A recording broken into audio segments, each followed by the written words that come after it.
Yeah. Bezrat Hashem. Yeah, we are alive. Okay. So we're doing the meditation of Netilat Yadaim, Asher Yasar, Elokai, and the 18 blessings of from Anoten Lasichvi Binah until the end of Bircot Torah in 5 minutes with the help of Hashem.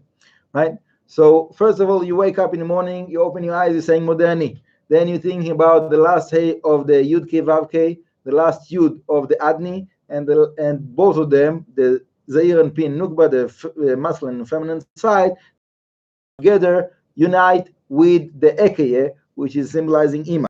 Right? So the Hey of the Havaya, the Yud of the Adni comes together to the last Hey of Ekeye, plus the Yud Ke Vav Ke of name of Ben, Kel, Adni, which is both symbolizing the Asiyah, and all of that is to do the tikkun of the external side of the Asiyah. So we're doing the washing of the hands. We don't say bracha because we have to go to the bathroom. So we go to the bathroom. When we're coming out of the bathroom, we're doing the same meditation again, but then we're saying the bracha of Al Netilat Yadaim. When we're saying the bracha of Al Netilat Yadaim, the bracha itself is surrounding light. Every time we're saying bracha, it's surrounding light. So when we're saying the bracha of Al Netilat Yadaim in the morning, we made it on Yud Ke Vav Ke with Chirik, Kubutz, Shuruk, that are symbolizing Netzachot Yesod of the world of Asiyah, of the external side of the world, and we separate the klipot from there, right? So in the act, we did the Yud Ke Vav Ke for the internal. When we're saying the bracha, we're doing the Ekeh for the external. We're drying the hands, we're saying Asher Yasar. What is the difference between the bracha of Asher of Al Netilat Yadaim and the bracha of Asher Yasar? The Al Netilat Yadaim is related to Arich and Pin. Asher Yasar is related to Abba. And we're doing also there, we're doing the Yud Ke Vav Ke and Ekeh with Chirik Kubut Shuruk for the Nai of the Asiyah, but the Asher Yasar is more internal, right? Then we're saying the third bracha, which is Elokai Neshama, which is related to Ima. So we want to do the combination of Yud Ke Vav Ke and Ekeh to symbolize the unity of Abba and Ima. So the Yud Ke Vav Ke symbolizes Abba, the Ekeh symbolizes Ima, and the combination of them is the Gematria of 47, which is the 47 words of the bracha of Elokai. Good. Now we're getting to the 18 blessings of Anoten Lasichvi Binah until the end of Bircot Torah.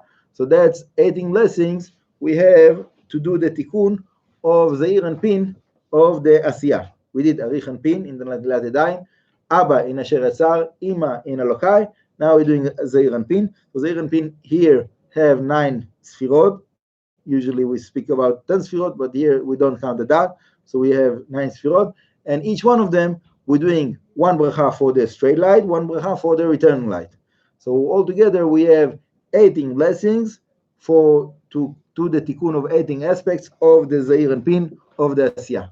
So after we do that, so we finish the tikkun of all of the external side of the world of the Asiyah, right?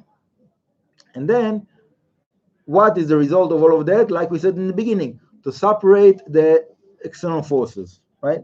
We want to prepare ourselves to the prayer, so we have to do first to get rid of the external forces. So how are we getting rid of the darkness? We're bringing light, we're bringing the mochin. So with the brachot, with all of those mitzvot, we're bringing the mochin, and that will do the tikkun of the external side of the Asiyah.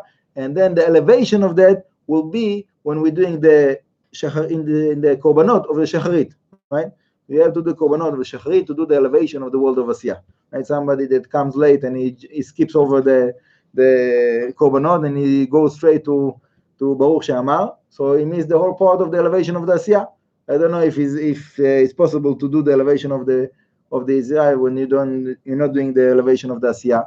So it must be that we have to wake up a little earlier to have time to say also the korbanot and also for this meditation.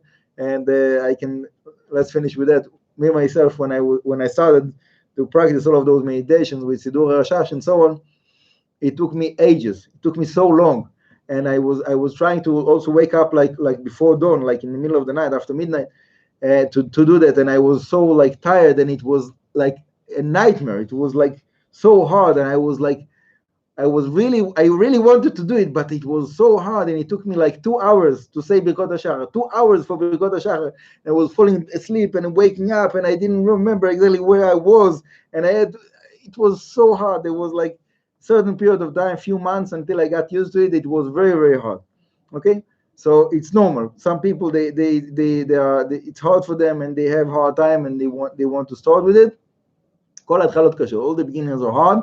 After you passing this period of time, you get used to that concept. Your mind is getting flexible. You are able to think about all of those different names at the same time, and it becomes to be easier. In the first, it's hard, but if you're really pushing yourself, it's possible. But Good.